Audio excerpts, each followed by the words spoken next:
ಗೋವಾ ವಿಧಾನಸಭಾ ಚುನಾವಣೆ ಹಿನ್ನೆಲೆಯಲ್ಲಿ ಪ್ರಧಾನಿ ನರೇಂದ್ರ ಮೋದಿ, ಕೇಂದ್ರ ಗೃಹ ಸಚಿವ ಅಮಿತ್ ಶಾ ಸೇರಿದಂತೆ ಬಿಜೆಪಿಯ ಕೆಲ ರಾಷ್ಟ್ರೀಯ ನಾಯಕರು ಬಿಜೆಪಿ ಪರ ಚುನಾವಣಾ ಪ್ರಚಾರ ನಡೆಸಲು ಗೋವಾಕ್ಕೆ ಆಗಮಿಸಲಿದ್ದಾರೆ ಎಂದು ಬಿಜೆಪಿ ರಾಜ್ಯಾಧ್ಯಕ್ಷ ಸದಾನಂದ ತಾನಾವಡೆ ಮಾಹಿತಿ ನೀಡಿದ್ದಾರೆ.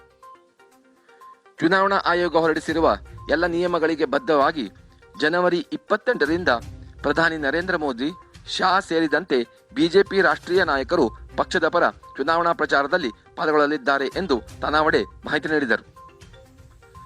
ಪಣಜಿಯಲ್ಲಿ ಪತ್ರಿಕಾಗೋಷ್ಠಿಯಲ್ಲಿ ಮಾತನಾಡಿದ ಅವರು, ಕೇಂದ್ರ ಗೃಹ ಸಚಿವರಾದ ಅಮಿತ್ ಶಾ, ನಿತಿನ್ ಗಡ್ಕರಿ, ಸ್ಮೃತಿ ಇರಾನಿ, ಬಿಜೆಪಿ ರಾಷ್ಟ್ರೀಯ ಅಧ್ಯಕ್ಷ ಜೆಪಿ ನಡ್ಡಾ, ಬಿಜೆಪಿ ಗೋವಾ ಚುನಾವಣಾ ಉಸ್ತುವಾರಿ ದೇವೇಂದ್ರ ಫಡ್ನವೀಸ್, ಸಹ ಉಸ್ತುವಾರಿ ಕಿಶನ್ ರೆಡ್ಡಿ ರವರು ರಾಜ್ಯದಲ್ಲಿ ಪಕ್ಷದ ಪರ ಚುನಾವಣಾ ಪ್ರಚಾರ ನಡೆಸಲಿದ್ದಾರೆ ಎಂದು ಬಿಜೆಪಿ ರಾಜ್ಯಾಧ್ಯಕ್ಷ ಸದಾನಂದ ತಾನಾವಡೆ ಮಾಹಿತಿ ನೀಡಿದರು. ಈ ಸಂದರ್ಭದಲ್ಲಿ ಗೋವಾ ವಿಧಾನಸಭಾ ಚುನಾವಣೆಯ ಪ್ರಣಾಳಿಕೆ ಬಿಡುಗಡೆಗೊಳಿಸಲಾಗುವುದು.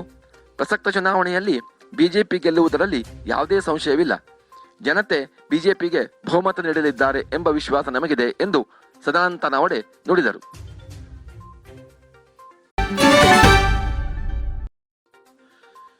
ಬಿಜೆಪಿ ಗೋವಾ ರಾಜ್ಯದಲ್ಲಿ ಮತ್ತೆ ಅಧಿಕಾರಕ್ಕೆ ಬರಲು ಭಾರೀ ಕಸರತ್ತು ನಡೆಸಿದೆ. ರಾಜ್ಯದಲ್ಲಿ ಚುನಾವಣಾ ಪ್ರಚಾರ ನಡೆಸಲು ಮತ್ತು ಕಾರ್ಯಕರ್ತರೊಂದಿಗೆ ಸಂವಾದ ನಡೆಸಲು ಬಿಜೆಪಿ ರಾಷ್ಟ್ರೀಯ ನಾಯಕ ಹಾಗೂ ಕೇಂದ್ರ ಗೃಹ ಸಚಿವ ಅಮಿತ್ ಶಾ ಜನವರಿ 30ರಂದು ಗೋವಾಕ್ಕೆ ಆಗಮಿಸಲಿದ್ದಾರೆ. ಅಮಿತ್ ಶಾ ರಾಜ್ಯ ಬಿಜೆಪಿ ನಾಯಕರೊಂದಿಗೆ ಚುನಾವಣಾ ಪೂರ್ವ ಸಿದ್ಧತೆ ಕುರಿತು ಚರ್ಚೆ ನಡೆಸಲಿದ್ದಾರೆ. ಬಿಜೆಪಿ ರಾಜ್ಯದಲ್ಲಿ ಬಿರುಸಿನ ಪ್ರಚಾರ ಕೈಗೊಂಡಿದ್ದು, ಕೇಂದ್ರ ಗೃಹ ಸಚಿವ ಅಮಿತ್ ಶಾ ರವರ ಗೋವಾ ಭೇಟಿಯಿಂದ ಹೆಚ್ಚಿನ ಉತ್ತೇಜನ ಸಿಗಲಿದೆ ಎಂದು ಬಿಜೆಪಿ ಗೋವಾ ಉಸ್ತುವಾರಿ ಸಿಟಿ ರವಿ ಅಭಿಪ್ರಾಯಪಟ್ಟಿದ್ದಾರೆ. ಪಣಜಿಯಲ್ಲಿ ಸುದ್ದಿಗಾರರೊಂದಿಗೆ ಮಾತನಾಡಿದ ಅವರು, ಗೋವಾದಲ್ಲಿ ಬಿಜೆಪಿ ಬೆಳವಣಿಗೆಯಲ್ಲಿ ಮಾಜಿ ಮುಖ್ಯಮಂತ್ರಿ ದಿವಂಗತ ಮನೋಹರ್ ಪರಿಕರ್ ಪ್ರಮುಖ ಪಾತ್ರ ವಹಿಸಿದ್ದರು. ರಾಜ್ಯದ ಹಿತದೃಷ್ಟಿಯಿಂದ ಪರಿಕರ್ ಅವರು ಅಂದು ಹಲವು ಮಹತ್ವದ ನಿರ್ಧಾರಗಳನ್ನು ತೆಗೆದುಕೊಂಡಿದ್ದರು. ಬಿಜೆಪಿಗಾಗಿ ಮತ್ತು ಗೋವಾ ರಾಜ್ಯಕ್ಕಾಗಿ ಪರಿಕರ್ ಅವರು ಮಾಡಿದ ಕೆಲಸ ಅವಿಸ್ಮರಣೀಯವಾದದ್ದು. ಪರಿಕರ್ ಅವರ ಕನಸು ನನಸಾಗಿಸಲು ಉತ್ಪಲ್ ಪರಿಕರ್ ಅವರು ಬಿಜೆಪಿಯಲ್ಲಿಯೇ ಉಳಿಯಬೇಕು ಎಂದು ಸಿಟಿ ರವಿ ಅಭಿಪ್ರಾಯಪಟ್ಟರು. ಚುನಾವಣೆಯಲ್ಲಿ ಸ್ಪರ್ಧಿಸಲು ಟಿಕೆಟ್ ಲಭಿಸದ ಕಾರಣ ಹಲವು ರಾಜಕೀಯ ನಾಯಕರು ತಮ್ಮ ಪಕ್ಷ ತೊರೆಯುತ್ತಿದ್ದಾರೆ. ಕಾಂಗ್ರೆಸ್ ನಾಯಕ ಮಿಕಿ ಪಾಶೆಕೋರ್ ಅವರು ಪಕ್ಷದಿಂದ ಟಿಕೆಟ್ ಲಭಿಸದ ಕಾರಣ ಪಕ್ಷಕ್ಕೆ ರಾಜೀನಾಮೆ ನೀಡಿ ರಾಷ್ಟ್ರವಾದಿ ಕಾಂಗ್ರೆಸ್ ಸೇರ್ಪಡೆಯಾಗಿದ್ದಾರೆ.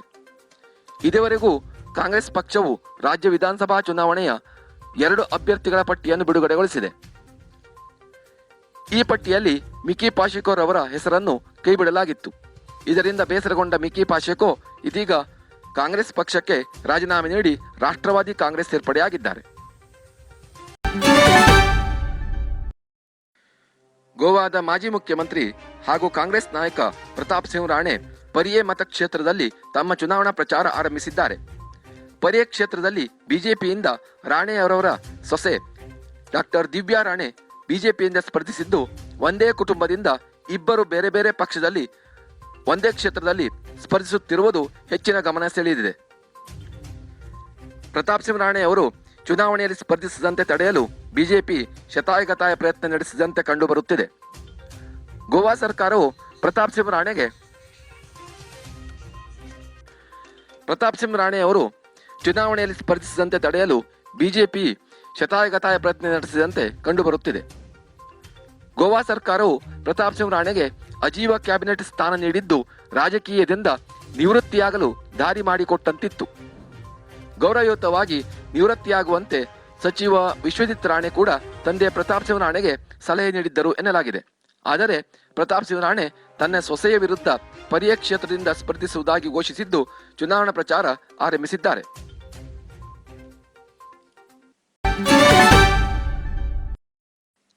ಗೋವಾ ವಿಧಾನಸಭಾ ಚುನಾವಣೆ ಹಿನ್ನೆಲೆಯಲ್ಲಿ ಮುಖ್ಯಮಂತ್ರಿ ಪ್ರಮೋದ್ ಸಾವಂತ್ ರವರು ತಮ್ಮ ಸ್ವಕ್ಷೇತ್ರ ಸಾಕಳಿಯಲ್ಲಿ ಮನೆ ಮನೆಗೆ ತೆರಳಿ ಚುನಾವಣಾ ಪ್ರಚಾರ ಆರಂಭಿಸಿದ್ದಾರೆ.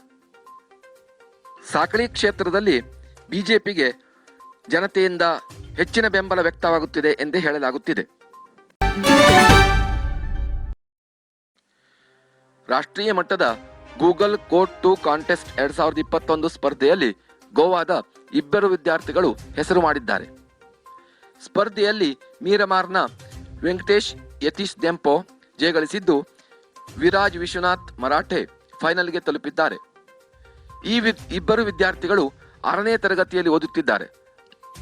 ವಿದ್ಯಾರ್ಥಿ ವೆಂಕಟೇಶ್ ಪಣಜಿಯ ಶಾರದಾ ಮಂದಿರದಲ್ಲಿ ಓದುತ್ತಿದ್ದು, ವಿರಾಜ್ ಈತನು ಹೆಡಿಗೇವಾರ್ ವಿದ್ಯಾಮಂದಿರದಲ್ಲಿ ಓದುತ್ತಿದ್ದಾನೆ. ಈ ಇಬ್ಬರು ವಿದ್ಯಾರ್ಥಿಗಳು ರಚಿಸಿದ ಮೊಬೈಲ್ ಅಪ್ಲಿಕೇಶನ್ಗಳು ಗೂಗಲ್ ಕೋಡ್ ಟು ಲರ್ನ್ ಸ್ಪರ್ಧೆಯಲ್ಲಿ ಪರೀಕ್ಷಕರನ್ನು ಆಕರ್ಷಿಸಿದೆ. ವಿದ್ಯಾರ್ಥಿ ವೆಂಕಟೇಶ್ ಈತನು ಟೂರಿಸಂ ದಿ ಗೋವಾ ಎಂಬ ಮೊಬೈಲ್ ಅಪ್ಲಿಕೇಶನ್ ಪರಿಶೀಲಿಸಿದರೆ, ವಿರಾಜ್ ಈತನು ಕೋವಿ ಕಂಪ್ಯಾನಿಯನ್ ಅನ್ನು ಪರಿಚಯಿಸಿದ್ದ ಎನ್ನಲಾಗಿದೆ.